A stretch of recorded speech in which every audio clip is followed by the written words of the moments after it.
자, 오늘 왜 굳이라는 제목입니다. 왜 굳이? 오늘 이 10장, 사도행전 10장인데요. 이 본문의 이야기를 담고 있는 이 사도행전이란 책, 여러분 잘 아실 겁니다. 이 사도행전이 갖고 있는 어떤 또 다른 닉네임이 있는데요. 이 사도행전의 또 다른 닉네임이 바로 성령행전이라는 닉네임입니다. 성령행전. 예수님께서 제자들에게 땅끝까지 이르러 복음을 전하고 모든 족속으로 제자를 삼아라 이렇게 명령하시고 승천하시지 않았습니까? 그런데 그 명령이 바로 이 사도들을 통한 성령의 역사, 사도들을 통한 성령의 역사로 진행되어지고 이루어져 가는 것들을 기록하고 있는 책이기 때문에 이 사도행전을 성령행전으로 또 부른다는 것입니다. 7장까지 내용들을 보시면요, 예수님께서 전해주셨던 그 복음이 주로 그 예루살렘 안에서,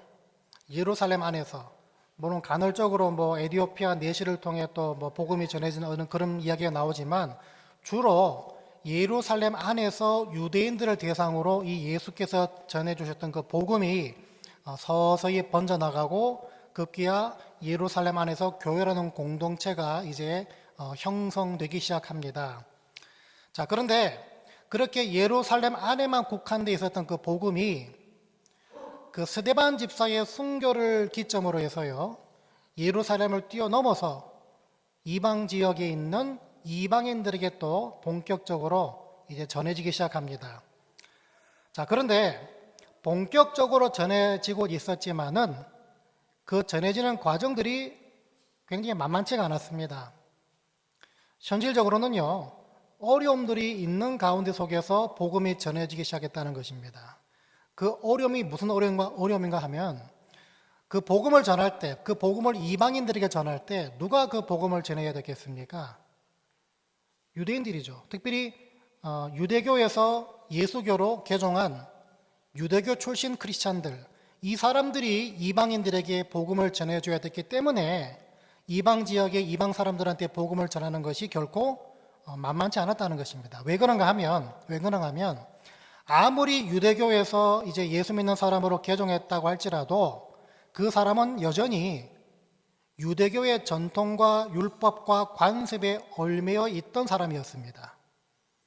그러니까 쉽게 이렇게 떨어지지 못했다는 것입니다. 근데 그 유대교의 전통과 관습과 율법 가운데 가장 고약했던 것이 뭐였습니까? 이방인들을 무시하는 것이었죠. 이방인들, 저 사람들 율법을 지켜야, 특별히 할례를 받아야 하나님 백성이다. 이 고정관념, 이 관습, 이 전통, 이것이 아직까지 깊게 뿌리 박히는 상태였기 때문에 아무리 유대교에서 예수 믿는 사람으로 개종했을지라도 이방 사람들에게 복음을 전하는 게 쉽지 않았다는 것입니다. 자, 그래서 하나님께서는요, 어떤 한 사람을 그 이방인 사역, 이방인들을 위한 복음 사역에 특화된 일꾼으로 세우시는데 그 사람이 누군가 하면요, 여러분 잘 아시는 바로 사도 바울이었습니다. 사도 바울. 이 사람을 이방인들을 위한 사도로 따로 구별해서 세우게 하시는데, 자, 그래서 이 사람을 통해, 이 바울을 통해서 이방인들에게 복음이 전해질 뿐만 아니라 바울의 전도 여행을 통해서 수많은 이방 지역에 수많은 교회들이 세워지기 시작합니다. 자, 그런데 바울이 이 사람이요, 이렇게 본격적으로 이 이방인들을 위한 복음 사역을 감당하기 전에 약간 주춤하는 그런 상황이 발생합니다. 아시다시피 이 사도 바울 어떤 사람이었습니까? 예수 믿는 사람들을 핍박하던 인물이었습니다. 예수 믿던 사람들을 핍박하던 사람이었는데, 그랬던 바울 되기 이전에 사울이 9장에 보시면요, 예수를 극적으로 만나서 회심을 합니다. 돌이키죠. 그래서 이제 이방인들을 위한 복음 사역이 이제 활발하게 진취적으로 본격적으로 시작되나 싶었는데, 어떤 이유에서인지 이 바울이 그 중요한 시점에서 자신의 고향 다소로 급하게 보내지게 됩니다. 그러니까 성경이 사라지게 됩니다. 성경이 안 나오기 시작합니다. 꽤 오랜 시간 동안 성경학자들은 10년이 넘는 시간 동안 이 바울이 고향 다소에 머물러 있었다라고 추측을 합니다. 이 사람이 고향에서 뭘 했는가 추측하기로는요, 아마도 이 사람은 어떤 겸손과 묵상의 훈련을 받고 있지 않았겠나 하고 추측을 합니다. 왜 그런가 하면요, 아무리 예수를 극적으로 만나는 경험이 있을지라도 체험과 열정과 지식만으로는 하나님의 일을 감당할 수가 없기 때문입니다. 그것보다 더 중요한 것들이 많이 있기 때문에 그걸 메꾸기 위해서라도 이 사도 바울, 이 사람한테는 고향 다소로 보내져서 경건과 묵상과 기도의 훈련이 필요했다는 것입니다. 자, 그러니까 오늘 이 10장은요, 이렇게 이방인들을 위한 사역자, 복음 전도자, 이 바울 이 사람이 성경에서 사라진 기간 가운데 일어났던 일이라는 것입니다. 자, 그러니까 이게 굉장히 이상합니다. 왜냐하면 여러분 9장 말미부터 10장에 기록된 사건이 이 사도행전이라는 책에서 가지고 있는 중요성 혹은 무게감이 어떤 것인가 하면요, 바로 유대인들뿐만 아니라 이방인들조차도 복음과 구원이 필요한 하나님께서 사랑하시는 대상들이다, 이 사실을 보여주고 있는 이것이 바로 9장 말미의 사건과 10장의 이야기가 갖고 있는 이 중요성, 무게감으로 볼 수가 있습니다. 자, 하나님께서 이방인 사역을 본격적으로 시작하기 위해서 직접 기초를 닦고 계신다는 것이 바로 9장 말미부터 10장에 이 기록된 이야기에 가지고 있는 주요 포인트라 볼 수가 있습니다. 9장 말미를 보시면요, 욥바라는 곳에 살았던 그 무드장이라는 시몬의 집에 베드로가 머무는 장면이 나옵니다. 이 무드장이라는 이 직업이 어떤 직업인가 하면요, 요즘 말로 말하면 이 가죽 세공업자죠. 가죽 세공업자. 동물을 죽여가지고 가죽을 직접 뜯어내가지고 그 가죽을 사용해서 여러 제품들을 만들어내는 그 직업이 바로 무드장이었는데요. 이 무드장이라는 직업은 그 당시 개보다 못한 직업으로 여겨졌던 아주 비천한 신분이었다 볼 수가 있습니다. 그러니까 사람 취급받지 못하는 그런 그 사람이었습니다. 자, 그리고 오늘 10장에 와서 이방인이었던 고넬료, 이 사람 이야기가 나오는데, 이 이방인 고넬료와 그 집안에 복음이 전해지고요, 그 가정에 성령을 받는 사건이 발생합니다. 자, 9장 말미에 무드장이 시몬의 집에 일어난 그 베드로가 유했던 그 사건, 그 이야기와 이 10장의 고넬료, 이방인 고넬료 집안에 복음이 들어가고 성령 받은 그 사건, 이 이야기 다 뭡니까? 아까 말씀드린 것처럼 유대인들을 제외한 멸시받고 천하게 여김받았던 심지어 이방인들조차도 하나님이 건지셔야 될 대상이다, 하나님이 사랑하시는 대상들이다, 복음을 들어야 될 대상들이다, 구원이 필요한 대상들이다, 이걸 말해주는 것이라는 것입니다. 자, 그런데 아까 말씀드린 것처럼 좀 이상한 게 하나가 있습니다. 앞으로 바로 이런 사람들을 위한 복음 사역을 직접 감당해야 될 사람이 누구라 그랬습니까? 사도 바울이라는 말씀을 드렸습니다. 그런데 이방인들에 대한 복음 사역의 기초가 딱 껴지는 이 시점, 이 중요한 이야기 속에서 사도 바울은 없다는 것입니다. 그 중요한 이방인들에 대한 사역을 감당할 사람이 사도 바울인데 정작 기초가 딱 껴지는 이야기 속에서는 사도 바울이 없다는 것입니다. 오히려 엉뚱한 사람이 지금 이 가운데 나와 있습니다. 누구였습니까? 베드로죠. 베드로. 이게 왜 의의가 없는 상황인가 하면요, 바로 베드로와 사도 바울의 그 차별성 때문입니다. 여러분 많이 들어보셨을 겁니다. 베드로는 어떤 사람이었습니까? 유대인들을 위한 사도였습니다. 사도 바울은 어떤 사람이었습니까? 이방인들을 위한 사도였습니다. 그렇게 구분될 정도로 전문성과 차별성을 가지고 있었는데 엉뚱하게도 이방인 복음 사역을 위해 기초를 다지는 시점에서 바울이 아니라 베드로가 이 이야기에 등장하고 있다는 것입니다. 그래서 하나님께서 이방인들을 향한 사역의 기초를 다지고 계실 때 어차피 유대인들을 위해 쓰임받을 사도였던 베드로, 왜 이 사람을 지금 이 이야기 속으로 부르셨나? 이게 참 의아하다는 것입니다. 더군다나 이 베드로가 어떤 사람이냐면요, 바울이 이 베드로를 공개적으로 질책하고 저격했던 그런 적이 한 번 있습니다.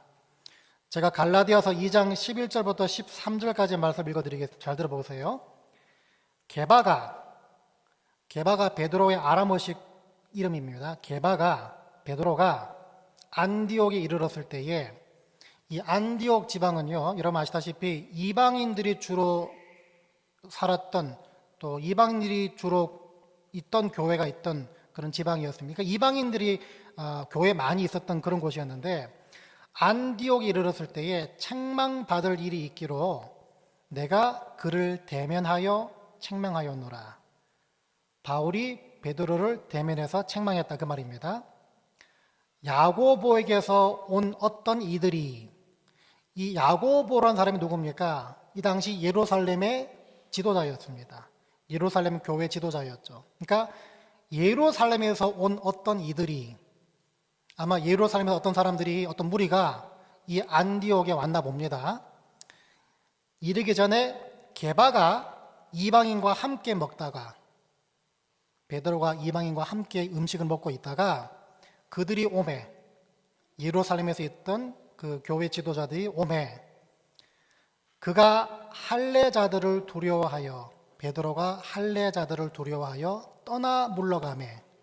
떠나 물러가매, 이 말은요, 슬그머니 빠져나갔다는 것입니다. 떠나 물러가매 남은 유대인들도 그와 같이 외식함으로 바나바도 그들의 외식에 유혹되었느니라.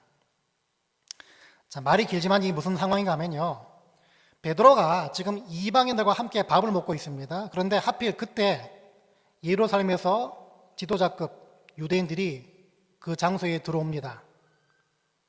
베드로가 깜짝 놀랍니다.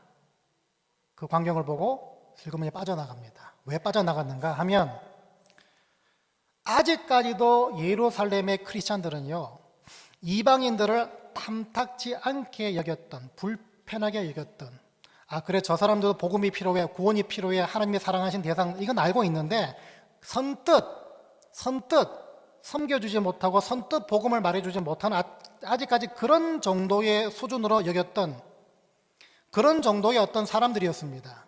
그러니까 그런 분위기 속에 있었는데 베드로 본인이 이방인들과 식사하고 있었던 게 예루살렘에서 오는 그 사람들 눈에 어떻게 보였을까, 이걸 걱정하다 보니까 혹시나 저 사람들이 나를 지금 이방인들과 함께 식사하고 있는 나의 모습을 보고 있을 때 나중에 예루살렘 올라가서 베드로 저놈이 이방인과 식사하고 있더라, 이렇게 나쁘게 평판을 할까봐, 나쁘게 비판할까봐 이게 걱정이 돼서 이방인과 같이 식사하고 있던 베드로가 슬그머니 그 자리를 빠져나갔다는 것입니다.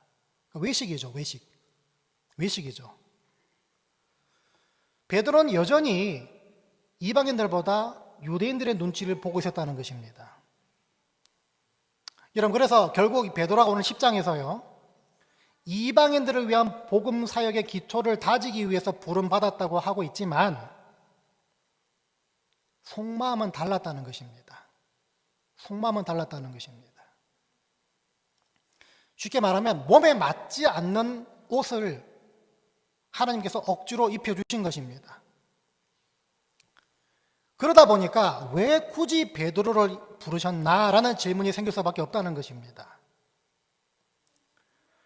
여러분, 성경 보시면요, 여러분 몸에 맞지 않은 옷을 입은 사람들 굉장히 많이 있습니다.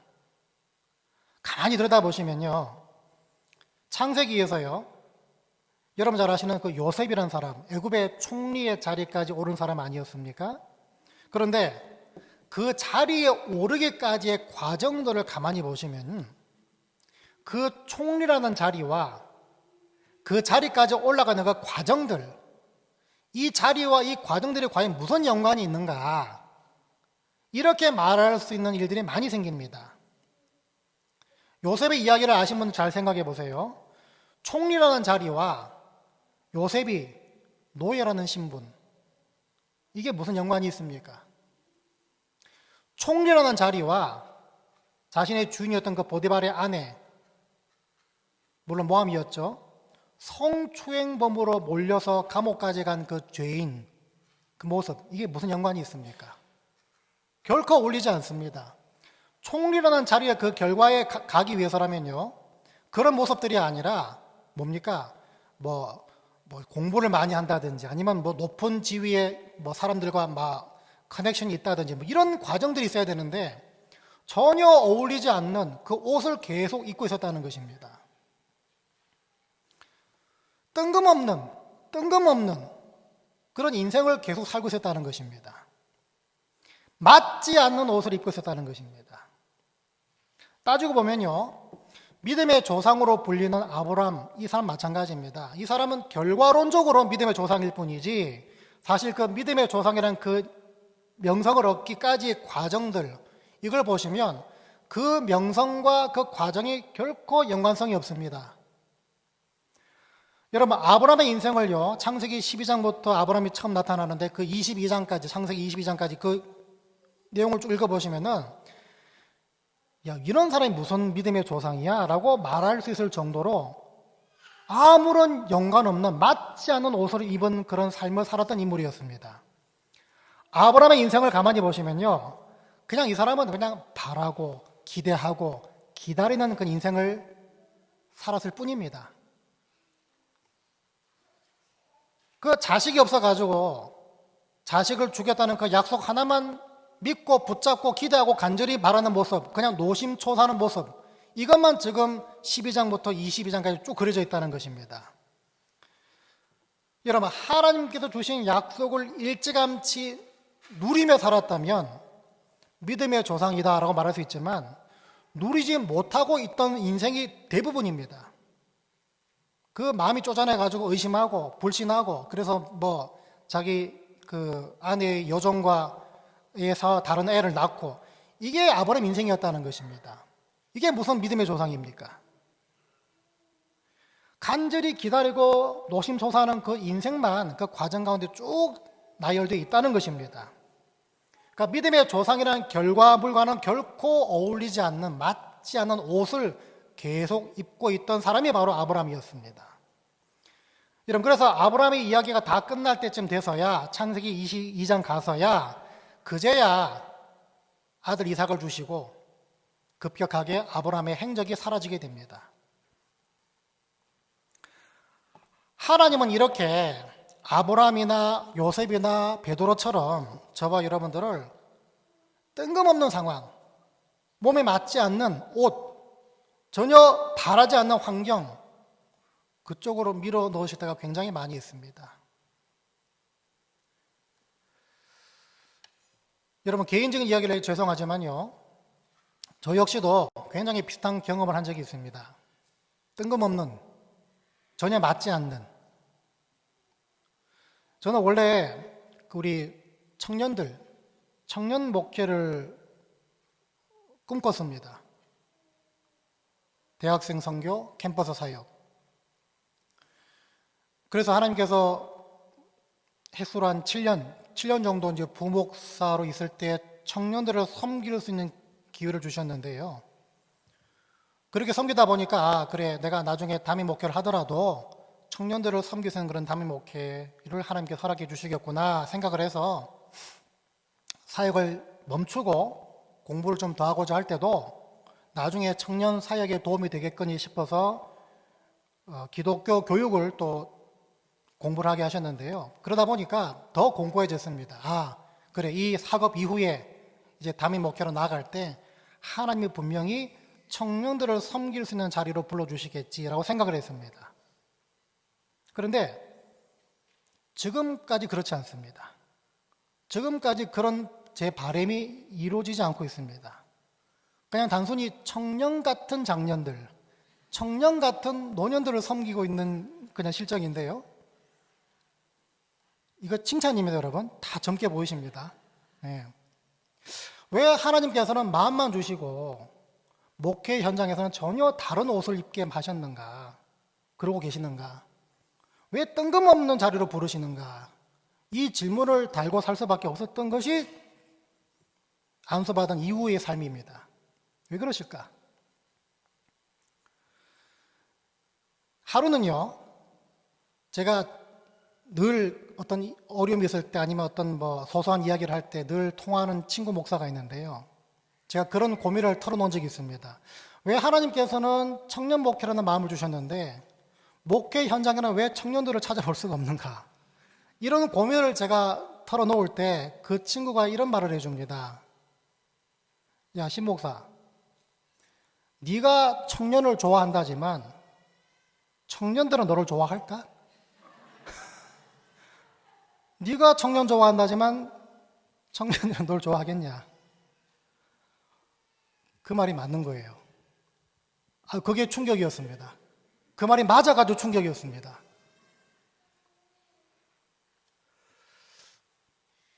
충격을 받은 이유가 두 가지입니다. 첫 번째는요, 그동안 하나님의 인도를 내 바람과 내 기대 안에만 가둬놨기 때문입니다. 하나님의 인도는 당연히 내 바라는 대로, 내가 기대하는 대로 이루어져야 합니다. 이렇게 그 안에만 가둬놨다는 것입니다.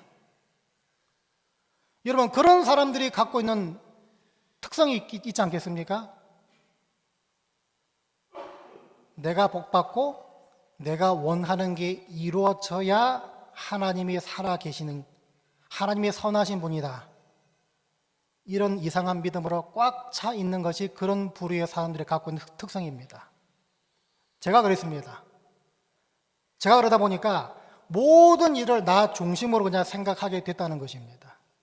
그래서 청년들이 나를 좋아할까라는 그 질문을 한 번도 해본 적이 없었던 것입니다.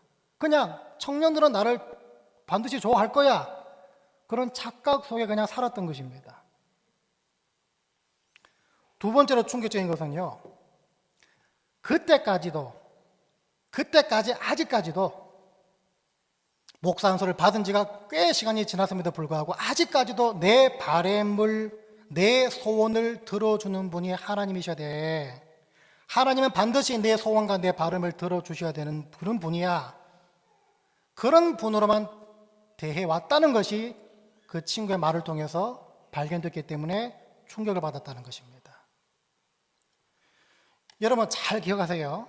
하나님은 여러분들과 교제하고 동행하기 원하시는 분이지 여러분의 소원을 들어주시는 램프의 요정이 절대 아닙니다. 물론 그 부분도 있지만 우리는 많은 경우 하나님은 내 바람과 내 소원을 들어주셔야 돼라는 것에만 딱 꽂혀 있어가지고 그게 신앙인 줄 알고, 그게 믿음인 줄 알고, 그게 기도인 줄 알고만 살고 있는 것이 우리의 진짜 모습이죠. 그게 아니라는 것입니다. 한참 전에 목사 안수를 받았음에도 불구하고 아직까지도 하나님을 그런 식으로 제가 대하고 있었다는 것이, 충격이었다는 것입니다. 결국 여러분, 저와 여러분들이 하나님을 어떤 식으로 대하고 있는지가 바로 여러분 진짜 믿음의 모습입니다. 다른 거 없습니다. 주일에만 주님을 찾는 분들이라면 그 사람의 믿음은 하나님이 주일에만 그 사람의 주인이란 믿음에 멈춰 있습니다. 급할 때만 기도하는 분들이라면요, 하나님은 그 사람에게는 급할 때만 찾는 대상 그 이상도 아니고 그 이하도 아닌 것입니다. 그러니까 어떻게 됩니까? 신앙생활이라는 것이요, 바쁘면 접고 급하면 찾는 그냥 취미 생활로 전락될 뿐이겠죠. 여러분, 여러분들의 바람과 하나님의 인도와 하나님이 열어주시는 길, 이게 종종 다르고 뜬금없을 때가 많이 있습니다. 그때마다 저와 여러분들은 두 가지를 점검하셔야 합니다.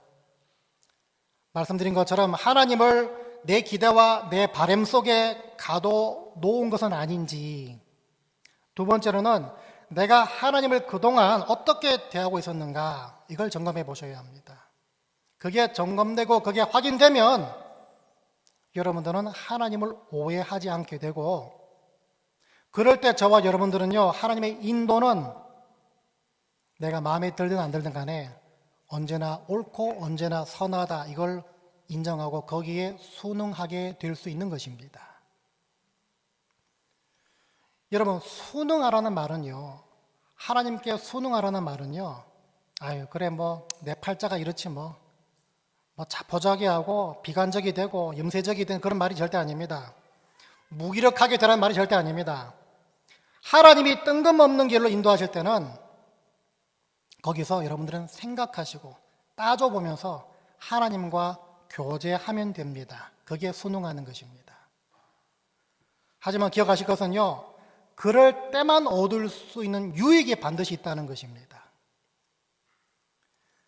자, 그런 의미에서 다시 본문 돌아와서요, 뜬금없는 인도를 받았던 베드로 이 사람한테 과연 어떤 유익이 있었는가? 맞지 않는 옷을 입었던 베드로에게 과연 어떤 유익이 있었는가 생각해 보시면, 모르긴 몰라도요, 이 베드로는 본인의 그 안디옥에서의 그 외식했던 모습들, 그 가짜 모습들, 있는 척했던 모습들, 이걸 아마 평생 기억하며 살았을 것입니다. 자기보다 한참 후배인 그 사도 바울, 이 사람한테 책망받았던 그 기억, 이걸 평생 기억하며 살았을 것입니다. 베드로가 평생 기억하며 살았을 사건이 두 가지가 있었죠. 첫 번째가 뭡니까? 예수를 3번 부인했던 것. 예전 고난주간에 살펴봤지만 그것이 그냥 부인한 것 끝나지 않았습니다. 나중에 회복되고 주님이 찾아오시면서 네가 나를 사랑하느냐 3번 묻지 않았습니까? 그 기억이 베드로를 어떻게 만들었겠습니까? 죽도록 충성하는 모습 만들었겠죠. 두 번째 지점 어디입니까? 바로 이 부분입니다.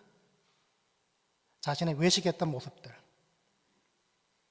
하지만 이 외식했던 모습, 이 기억을 통해서 베드로는요, 거기서 끝나지 않고 자신이 결국 유대인들을 위한 사역을 감당해 나갈 때 더욱더 겸손한 모습으로 하게 만들었을 것이고, 초심을 잃지 않는 모습으로 만들었을 것이고, 유대인들을 위한 사역을 더 신실하게 감당하게 만들었던 그 기억이 됐을 것입니다. 유익이죠. 아까 말씀드렸던 요셉 역시 마찬가지입니다. 그 총리란 자리와 그 성추행범, 감옥에 간 죄인 혹은 노예, 이 신분 과연 무슨 연관이 있는가? 가만히 보시면은 그 밑바닥 인생을 경험했기 때문에 나중에 총리로서 나라를 다스릴 때 분명히 따뜻하고 지혜로운 다스림이 녹여났을 것입니다. 유익이죠. 아브라함 역시요, 오랜 시간 동안에 그냥 간절히 기다리는 거, 노심초사하는 거, 그것만 주구장창 살았지만 그 시간 속에서요, 아, 하나님은 이런 분이구나 라는 하나님에 대한 지식이 쌓여져 갔을 것입니다.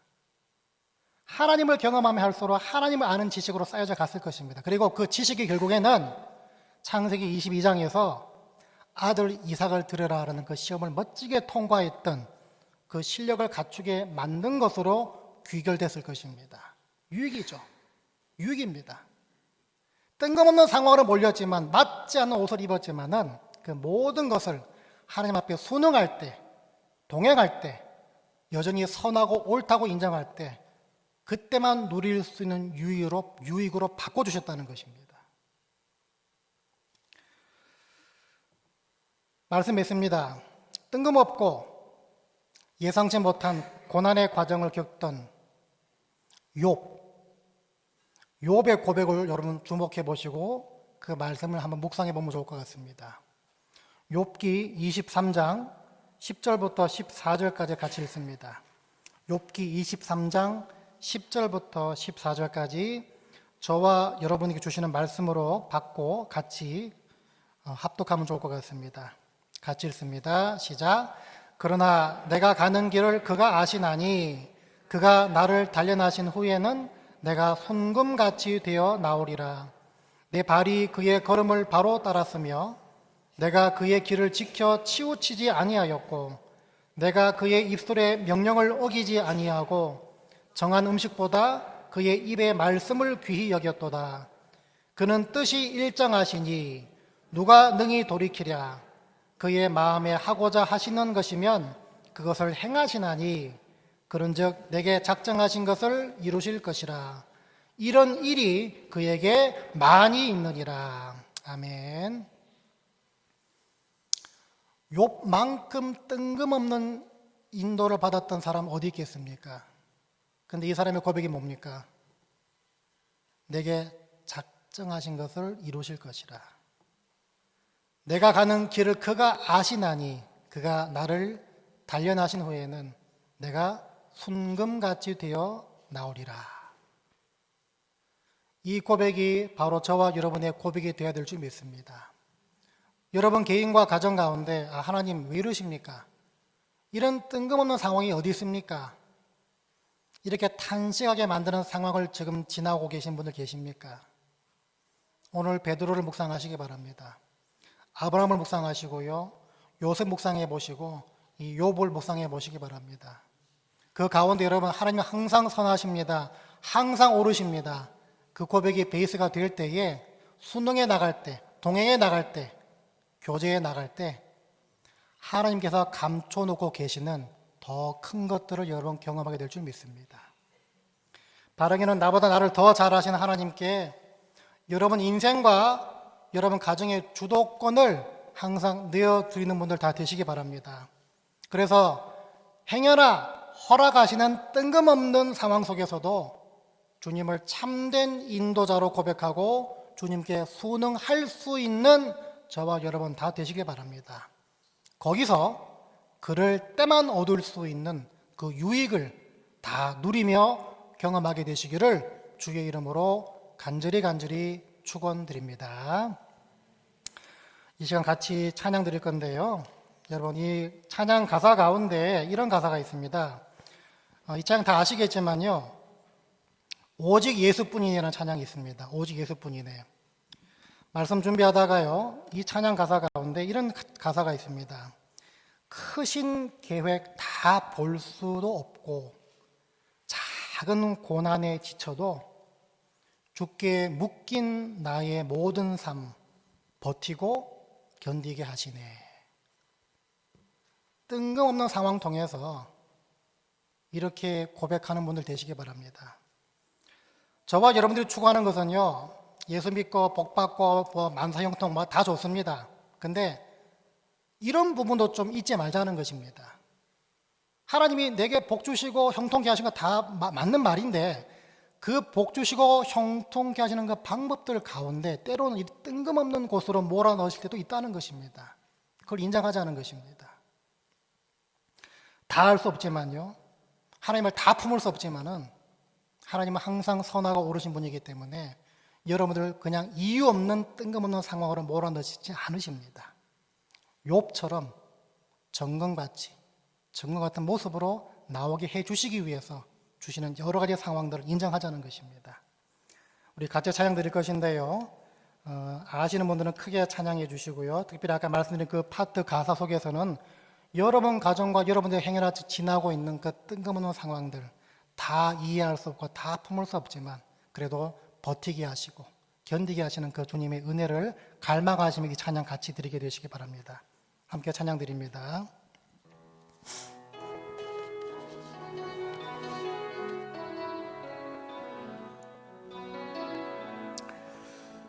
자, 은혜 아니면 살아갈 수 없습니다. 함께 고백합니다. 은혜 아니면 살아갈 수가 없네. 호흡마저도 다 주의 것이니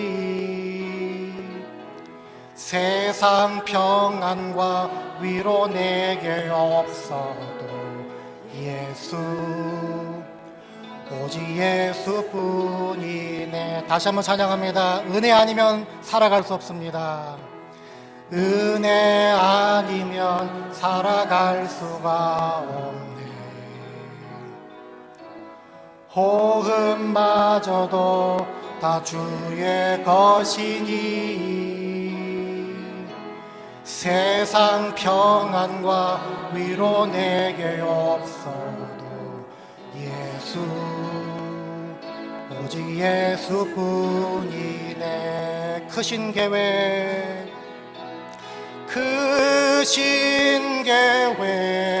다 볼 수도 없고 작은 고난에 지쳐도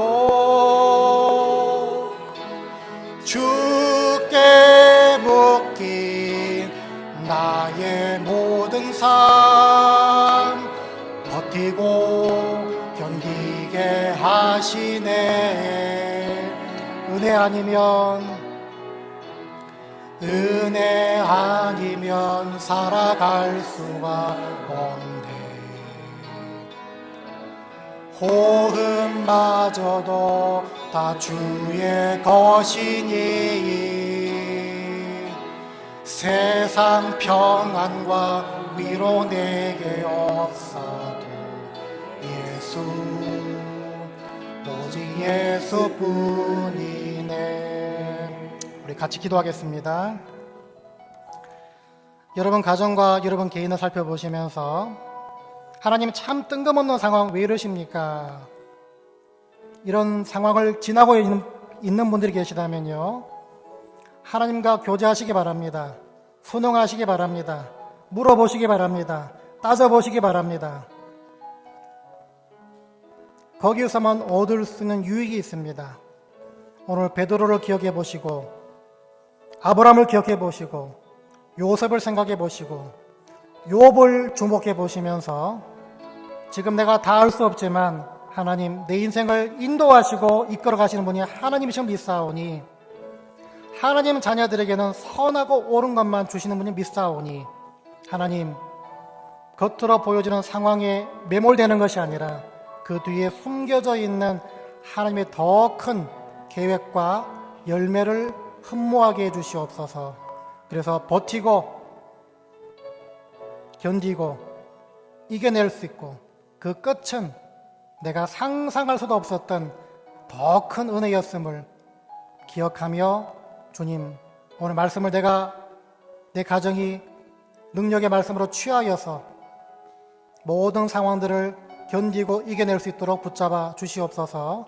기도하시기 바랍니다. 작은 부분, 작은 고난까지 다 기억해내시면서 하나님 그것도 결국에는 좋은 것으로 바꿔주시는 분임을 믿사오니 그 일을 속히 행하여 주시옵소서. 그동안 잘 견디게 하시고 버티게 해주시옵소서. 기도하시기 바랍니다. 아울러 함께 저희 교회 가운데 또 편찮으신 분들 많이 계십니다. 회복을 위해서 계속 기도해 주시기 바랍니다. 우리 합심해서 함께 기도하시겠습니다. 하나님 감사합니다. 주신 말씀 붙잡고 살아가기 원합니다. 우리 삶 가운데 이해할 수 없고 다 품을 수 없는 뜬금없는 상황들이 많이 있지만 그 상황 조선 오늘 말씀을 우리가 잘 취하여서 하나님 결국에는 좋은 것으로 선한 것으로 바꿔주시고, 주님께 순응할 때만, 주님과 동행할 때만, 주께 물어볼 때만, 주님께 따져볼 때만 누릴 수 있는 그 은혜가 분명히 있을 줄 믿습니다. 그럴 때만 누릴 수 있는 유익이 분명히 있을 줄 믿습니다. 그래서 흠모하게 하셔서 하나님 주님 지치지 않게 하시고 견디고 버티게 도와주셔서 하나님께서 베풀어 주실 더 큰 계획과 은혜를 흠모하게 하시고 기다릴 수 있는 믿음들을 허락하여 주시옵소서. 가정마다 개인마다 하나님 뜬금없는 상황들을 지나고 있는 가정과 개인이 있습니까? 오늘 말씀을 잘 취하여서 견디고 버틸 수 있는 가정들 다 되게 하여 주시옵소서. 하나님의 일하심을 기대하는 자들로 세워 주시옵소서. 하나님 저희 교회 가운데 병약하신 분들이 많이 계십니다. 위로해 주시고 치유해 주시고 회복시켜 주셔서 하나님께서 이루실 것들을 기도하는 모습으로 살아가게 하시고 포기하지 않게 하시고 낙담하지 않게 하시고 원망하지 않게 하시며 주께 불평하지 않게 도와주시고 하나님 새롭게 하시고 회복시키실 것을 기다하는 모습으로 시간들을 채워나가게 도와주시옵소서. 주님이 그 일을 주실 것을 믿습니다. 우리의 삶 가운데 많은 부분에 있어서 하나님 왜 이러십니까? 라고 고백하며 한탄하는 상황이 있을 것이온데 오늘 이후부터 그 모든 한탄들이 씻겨져 가게 하시고 주님 안에서 새로움을 가지고서 기대감을 가지고서 살아갈 수 있는 주의 종들 다 되게 도와주시고 역사하여 주시옵소서. 가정이 새로워지게 하시고 개인이 새로워지게 하시고 하나님의 일하심을 날마다 기대만 살아가는 그 기대감으로 충만한 자들 다 되게 하여 주시옵소서. 하나님 감사합니다. 주신 말씀을 우리가 각자 취하며 돌아갑니다. 하나님 주신 말씀을 이 성전에 두고 가지 않게 하시고 이 말씀을 우리 깊숙한 말 못할 사정까지 끌고 가게 도와주셔서 하나님 주님 안에서 버티고 견딜 수 있는 힘을 주셔서 하나님께서 한탄과 탄식을, 불만과 여러 가지 고통과 신음을 감사와 기쁨과 은혜로 바꿔주실 분임을 기억하며 그 주님을 기대하는 모습으로 살아가는 개인과 가정들 다 되게 허락해 주시옵소서. 우리 모두가 오늘 본문의 베드로가 되게 하시고, 우리 모두가 아브라함이 되게 하시고, 욥이 되게 하시고, 요셉이 되게 도와주셔서 이유 없는, 목적 없는, 계획 없는 고통과 고난이 없음을 기억하게 하셔서 하나님께서 크게 이루실 것들을 기대하는 모습으로 믿음의 자녀로 살아가는 저희들 다 되게 도와주시옵소서. 거룩하신 예수님 이름으로 기도합니다. 아멘.